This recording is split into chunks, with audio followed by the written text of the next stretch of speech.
Muitos dos pais que se encontravam na prisão escreviam com tristeza aos seus filhos: não tenho nada de dinheiro para dar-te na hora da minha morte.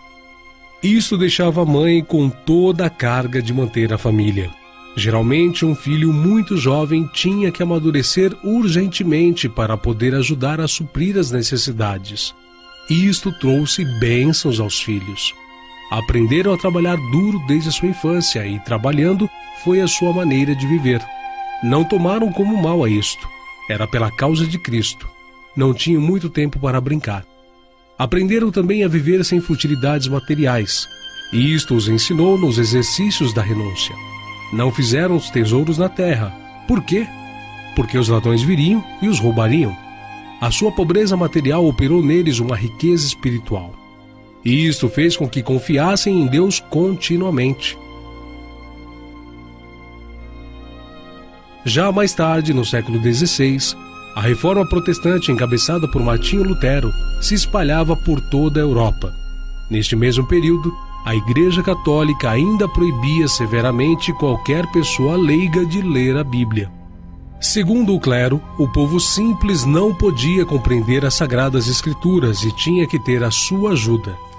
A interpretação era feita segundo a sua conveniência, e esta para fins políticos e financeiros. Nesta mesma época, surge William Tyndale na Inglaterra.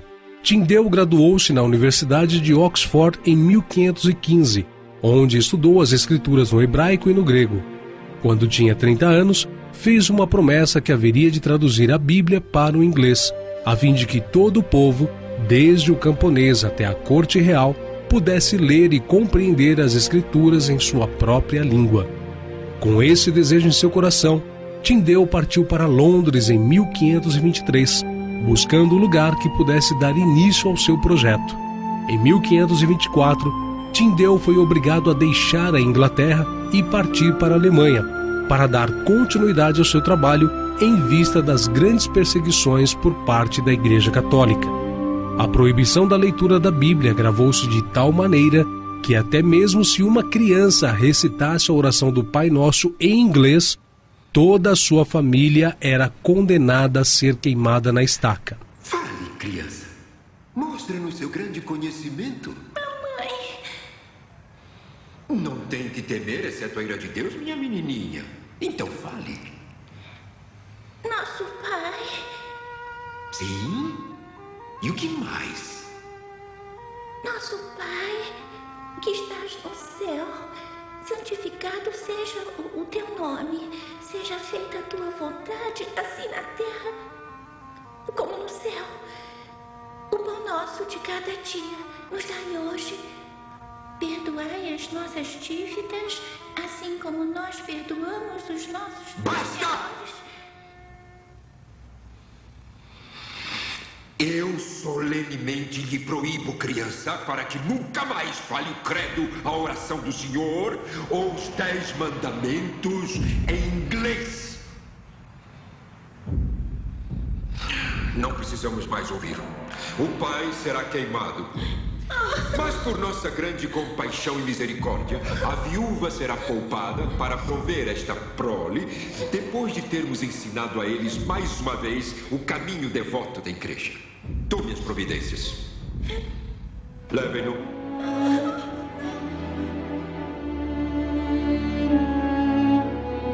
William Tyndale concluiu a tradução do Novo Testamento em 1525. 15.000 cópias em 6 edições foram impressas e contrabandeadas em sacos de farinha, através de comerciantes para a Inglaterra, entre os anos de 1525 a 1530. As autoridades da Igreja Romana deram ordem para confiscar e queimar todas as cópias da tradução de Tyndale.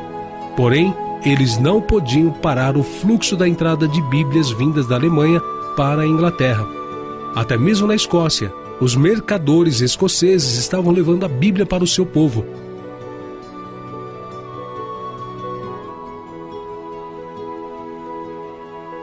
O próprio William não podia regressar à Inglaterra, pois estava sendo buscado e tido como um fora da lei. A leitura de seus escritos e tradução haviam sido legalmente proibidos. Contudo, ele continuou suas revisões e correções até que sua edição final do Novo Testamento foi cumprida em 1535.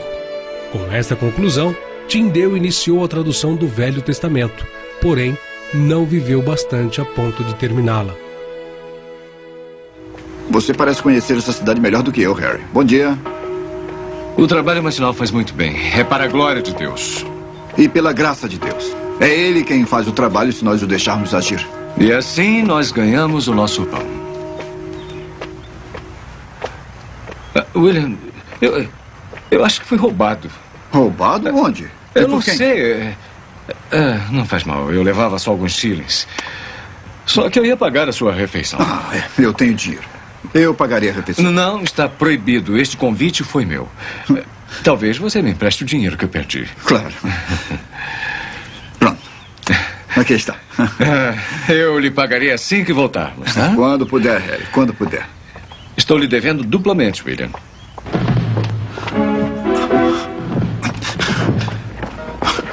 Fuja! Harry!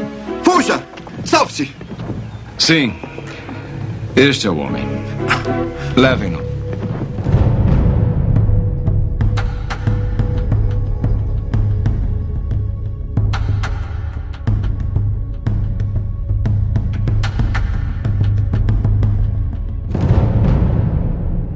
Em maio de 1535, Tyndale foi traído, preso e levado a um castelo perto de Bruxelas, onde ficou aprisionado por mais de um ano. Chegou o dia do julgamento de William Tyndale. Ele foi condenado à morte por haver colocado as escrituras na mão do povo inglês. William Tyndale, o rei da Inglaterra tem queixas contra você por crimes cometidos em seu reino. Você foi preso e foi responsabilizado por heresias como estas. Primeiro, você sustenta que a fé se justifica sozinha. Segundo, você sustenta que acreditar no perdão dos pecados e aceitar a misericórdia oferecida no Evangelho é suficiente para a salvação. Terceiro, você declara que a tradição do homem não pode ajudar a alma. Quarto, você afirma que nem a Virgem nem os santos suplicam por nós pessoalmente.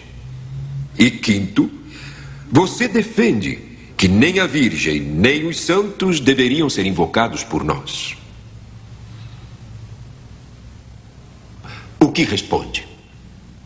Eu respondo com a consciência limpa diante de Deus e do homem, de que nunca sustentei, afirmei, declarei ou ofendi nada contrário ao propósito das Sagradas Escrituras de Deus. E disso, e apenas disso, me defendo.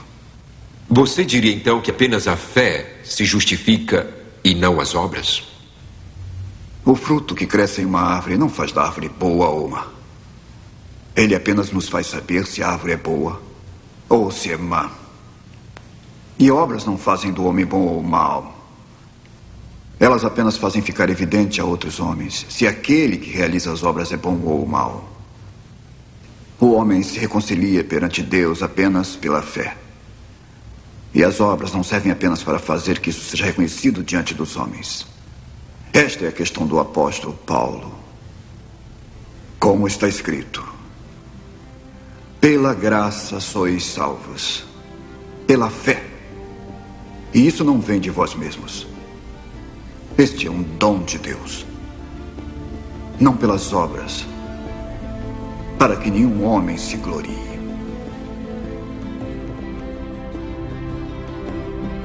No dia 6 de outubro de 1536, ele foi estrangulado e logo após queimado na estaca em público.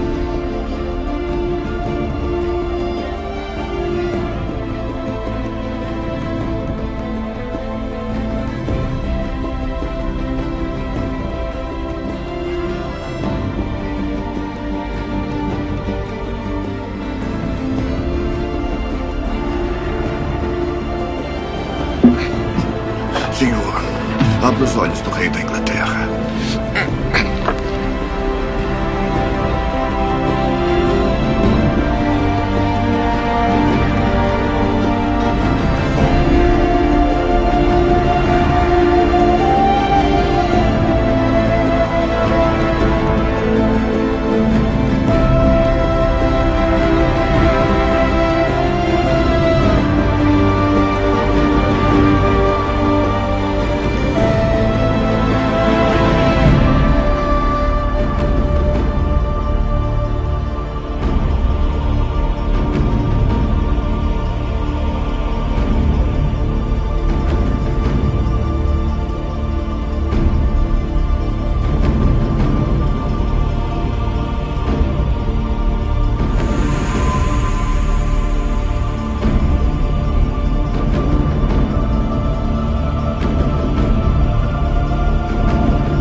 Inquisição da Igreja Católica Romana foi uma das maiores desgraças que ocorreu na história da humanidade e se alastrou por toda a Europa. Em nome de Jesus Cristo, sacerdotes católicos montaram um esquema gigantesco para matar todos os hereges na Europa. A heresia era definida da forma como Roma quisesse definir, e isso abrangia desde pessoas que discordavam da política oficial aos filósofos herméticos, judeus, bruxas e os reformadores protestantes. Em nenhum lugar nas Sagradas Escrituras, Jesus matou alguém que discordasse dele. Tampouco ensinou que seus seguidores fizessem isso. Nenhum dos apóstolos deu essa instrução no Novo Testamento. Porque o Filho do Homem não veio para destruir as almas dos homens, mas sim para salvá-las. Os inquisidores católicos levavam a vítima ao ponto da morte muitas vezes e depois paravam a tortura, de forma que a vítima revivesse e depois pudessem ser torturadas novamente. Durante a atuação da Santa Inquisição em toda a Idade Média, a tortura era um recurso utilizado para extrair confissões dos acusados de pequenos delitos até crimes mais graves. Diversos métodos de tortura foram desenvolvidos ao longo dos anos. Os métodos mais agressivos eram reservados àqueles que provavelmente seriam condenados à morte.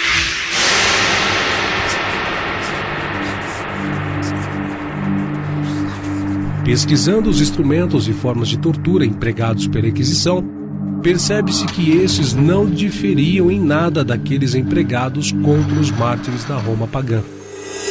Os mártires eram suspensos por um pé ou por ambos e crucificados, e as mulheres eram suspensas pelos cabelos.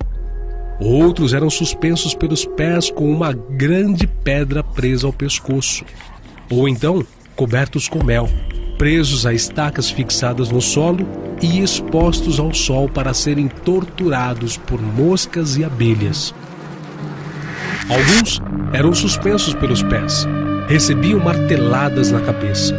Outros eram suspensos pelas mãos amarradas às costas, com pesos amarrados nos pés e no pescoço.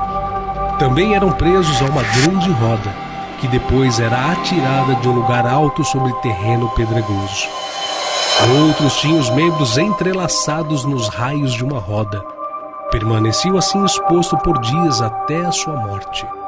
Também eram amarrados a uma roda estreita, que era girada de forma que o corpo era horrivelmente mutilado nas pontas de ferro fixas sob ele.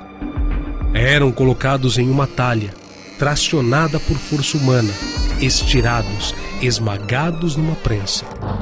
Com as mãos amarradas às costas, eram içados por uma corda, depois soltos sobre pontas aguçadas. Eram açoitados e espancados, seja presos a estacas ou sobre aguçadas espigas de ferro. Outros eram apedrejados e também esmagados debaixo de enormes pedras. Torturados com garras de ferro, onde partes de seus corpos eram rasgados pelos ganchos. Ou então, pendurados de cabeça para baixo, tinham partes do corpo queimado com uma tocha. Eram lançados em caldeirões de óleo fervente ou fritos em uma enorme panela quente.